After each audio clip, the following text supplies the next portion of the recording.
তাদের প্রধানমন্ত্রী ক্যান্ডিডেট তিনি এখনো ভোটার হন নাই।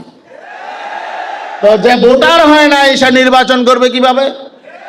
কোন ব্যক্তির জন্য যাতে তফসিল পেছানো না হয়, কোন ব্যক্তির জন্য যাতে নির্বাচন পেছানো না হয়, আমরা সঠিক সময়ে তফসিল চাই, সঠিক সময়ে নির্বাচন চাই। আমরা বিভিন্ন কথাবার্তা শুনতে পাচ্ছি, যারা আগে দমে দমে নির্বাচনের কথা বলতো তারা এখন নির্বাচনের কথা বলে না। তাদের যেই ঘোষিত প্রধানমন্ত্রী ক্যান্ডিডেট তিনি এখনো ভোটার হন নাই। তো যে ভোটার হয় নাই সে নির্বাচন করবে কিভাবে? গতকালকে শুনলাম বিএনপির স্থায়ী কমিটির একজন প্রভাবশালী নেতা বললেন যে তারেক জিয়ার ভোটার হওয়ার নাকি সময় এখনো চলে যায় নাই। আর নির্বাচন কমিশন তো বলেছে তারা তফসিল দিয়ে দিবে 2-4 দিনের মধ্যে। তাহলে কিভাবে ভোটার হবে? ওনার জন্য কি আবার স্পেশাল আলাদা আইন তৈরি করা হবে? অন্তর্বর্তীকালীন সরকার ঘোষণা দিয়েছেন ফেব্রুয়ারিতে নির্বাচন হবে, ফেব্রুয়ারিতে যাতে নির্বাচন হয়। কোন অজুহাতে যাতে ফেব্রুয়ারির নির্বাচন না পেছানো হয়। আমরা প্রশাসনকে বলতে চাই, এখন নিরপেক্ষ সরকার ক্ষমতায় আছে, আপনারা কোনো দলের পক্ষপাতিত্ব করবেন না। আপনারা সোজা হয়ে যান, অতীত থেকে শিক্ষা গ্রহণ করুন। বিগত 3টি নির্বাচনে যে অপকর্ম হয়েছে, শুধু 3টি নির্বাচন নয়, স্বাধীনতা পরবর্তী বাংলাদেশে যারা এই রাষ্ট্র ক্ষমতায় ছিল তারা কেউই সুষ্ঠু নির্বাচন দেয় নাই, কোন দল সুষ্ঠু নির্বাচন দেয় নাই। কোন ডিসি এসপি ওসি যদি আমরা শুনতে পাই, আগে যা চলে গেছে, এখন যারা নতুন করে এসেছেন আমরা যদি শুনতে পাই আপনারা কোনো পক্ষপাতিত্ব করছেন, তাদেরকে লিস্ট করা হবে এবং শুধু তাদের পানিশমেন্ট হবে না, তাদের চাকরি থেকে বরখাস্ত করার জন্য আমরা উদ্যোগ নিব ইনশাআল্লাহ, এবং আগামীতে তাদেরকে চিহ্নিত করে রাখা হবে। অতএব আপনাদেরকে সতর্ক থাকতে হবে, কেউ কিন্তু ক্ষমতায় চলে যায় নাই। ক্ষমতায় কে যাবে জনগণ নির্ধারণ করবে।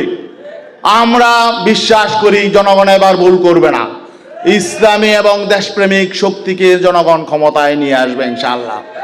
বিগত 54 বছরে যারা এই রাষ্ট্রকে ধ্বংস করেছে, যারা রাষ্ট্র ক্ষমতায় ছিল বিগত 54 বছর, প্রত্যেকটা রাজনৈতিক দল চরমভাবে ব্যর্থ হয়েছে।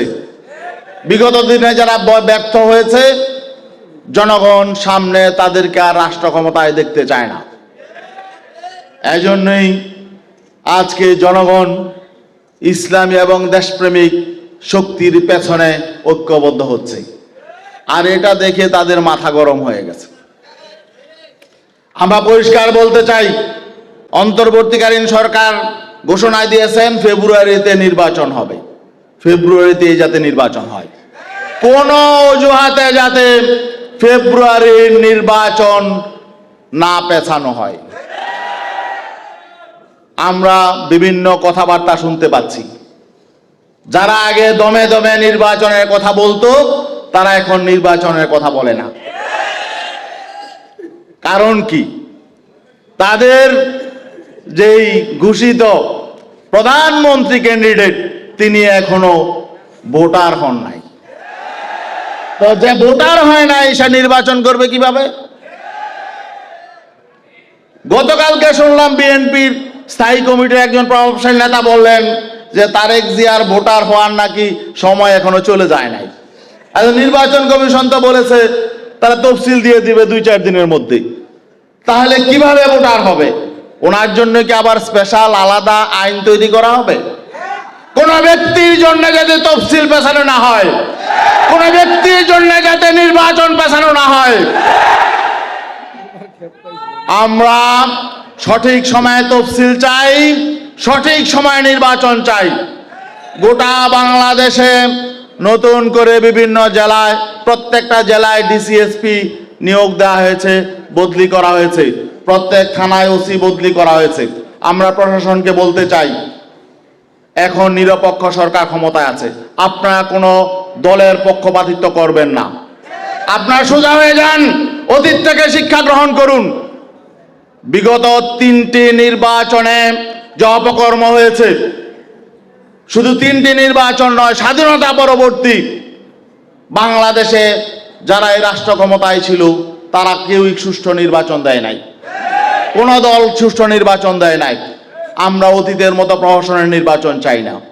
আমরা চাই প্রশাসন রাষ্ট্রের, তারা কোনো দলের নয়। প্রত্যেক দলের প্রতি ইনসাফ বজায় রাখতে হবে, ইনসাফ বজায় রেখে নিরপেক্ষ আচরণ করতে হবে। আমরা মাঠ প্রশাসনকে বলবো, ডিসিএসপি জওয়ানকে বলবো, থানার ওসিদেরকে বলবো, আপনারা কোনো দলের প্রতি পক্ষপাতিত্ব করবেন না। কোন ডিসিএসপি ওসি যদি আমরা শুনতে পাই, আগে যা চলে গেছে গেছে, এখন যারা নতুন করে এসেছেন, আমরা যদি শুনতে পাই আপনারা কোনো পক্ষপাতিত্ব করছেন, তাদেরকে লিস্ট করা হবে এবং শুধু তাদের পানিশমেন্ট হবে না, তাদের চাকরি থেকে বরখাস্ত করার জন্য আমরা উদ্যোগ নিব ইনশাআল্লাহ, এবং আগামীতে তাদেরকে চিহ্নিত করে রাখা হবে। অতএব আপনাদেরকে সতর্ক থাকতে হবে। কেউ কিন্তু ক্ষমতায় চলে যায় নাই, ক্ষমতায় কে যাবে জনগণ নির্ধারণ করবে। আমরা বিশ্বাস করি জনগণ এবার ভুল করবে না। ইসলামী এবং দেশপ্রেমিক শক্তিকে জনগণ ক্ষমতায় নিয়ে আসবে ইনশাআল্লাহ। দেশপ্রেমিক কারা? দেশপ্রেমিক যারা মানুষ করে না, নিজেদের কর্মী হত্যা না, দুর্নীতি করে না। অতীতে যারা বারবার দুর্নীতিতে চ্যাম্পিয়ন হয়েছে, তাদের সামনে বাংলাদেশে নতুন দেওয়ার কিছু নাই। তারা কি দিবে? অতীতে যারা 3-4 বার ক্ষমতায় গেছে তারা কি করবে মানুষ তো দেখেছে, এখন মানুষ দেখছে, এখনো মানুষ দেখছে তারা কি করবে। ঠিক ঠিক না? মানুষ অপেক্ষা করছে, নতুন বাংলাদেশের অপেক্ষা করছে, নতুন বন্দোবস্তের অপেক্ষা করছে। আর নতুন বাংলাদেশ বিনির্মাণের জন্য চরমনায়ের পীর সাহেব তিনি যে ঐক্যের ডাক দিয়েছেন, ঐতিহাসিক ঐক্যের ডাকে জনগণ সাড়া দিয়েছে, জনস্রোত তৈরি হয়েছে। আপনারা দেখছেন আমাদের 4 দলীয় এই যে অ্যালায়েন্স, এই 4 দলীয় এই 8 দলীয় আমাদের যেই অ্যালায়েন্স রয়েছে, এই 8 দলীয় এই অ্যালায়েন্সের নেতৃত্বে কিন্তু গণজোয়ার তৈরি হয়েছে ইনশাআল্লাহ। আমরা এই 8 দল নিয়ে নির্বাচনে যাব। 8 দলের যেখানে যে প্রার্থী থাকবে তাকেই নির্বাচিত করার জন্য আমাদের সর্বোচ্চ শক্তি ব্যয় করতে হবে ইনশাআল্লাহ। আমাদেরকে বিভ্রান্ত করার চেষ্টা করা হবে, বিভিন্নভাবে বিভ্রান্ত করার চেষ্টা করা হবে। ওলামায়ে কেরামের প্রতি আমাদের অনুরোধ থাকবে, আপনারা বাস্তবতা মেনে নিন। আপনারা আগামীতে যাতে কেউ আমাদের ইসলামী শক্তিকে বিভক্ত করতে না পারে, এজন্য আপনাদের সতর্ক থাকতে হবে। বিভিন্ন রকম অজুহাত তৈরি করা হবে, এগুলো ঐক্যবদ্ধভাবে মোকাবেলা করতে হবে। এই সুযোগ আমাদের কাজে লাগাতে হবে। আমরা মনে করি এই সুযোগ আল্লাহ আমাদেরকে তৈরি করে দিয়েছেন, এই সুযোগ যদি আমরা কাজে লাগাতে না পারি তাহলে আগামী 100 বছর এই সুযোগ আসবে না। অতএব দেশের স্বার্থে, ইসলামের স্বার্থে, মানবতার স্বার্থে আমাদেরকে এই সুযোগ কাজে লাগাতে হবে। আর আমরা বলবো কেউ মাস্তানি করবেন না, চোখ রাগাবেন না। বাংলাদেশের মানুষ চোখ রাগানিকে ভয় পায় না, কারণ হাসিনার চেয়ে, আওয়ামী লীগের চেয়ে এখন তো অন্য কেউ শক্তিশালী হয়ে যায় না, হয়েছে?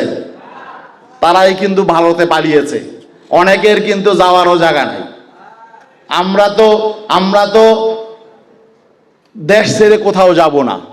অনেকে বলতো যে আমরা নাকি পাকিস্তানের সহযোগী শক্তি, পাকিস্তানের দালাল, কিন্তু বিগত 17 বছর নির্যাতন করেছেন। একজন আলেম ওলামা ইসলামপন্থী একজন কি পাকিস্তান পালিয়েছে?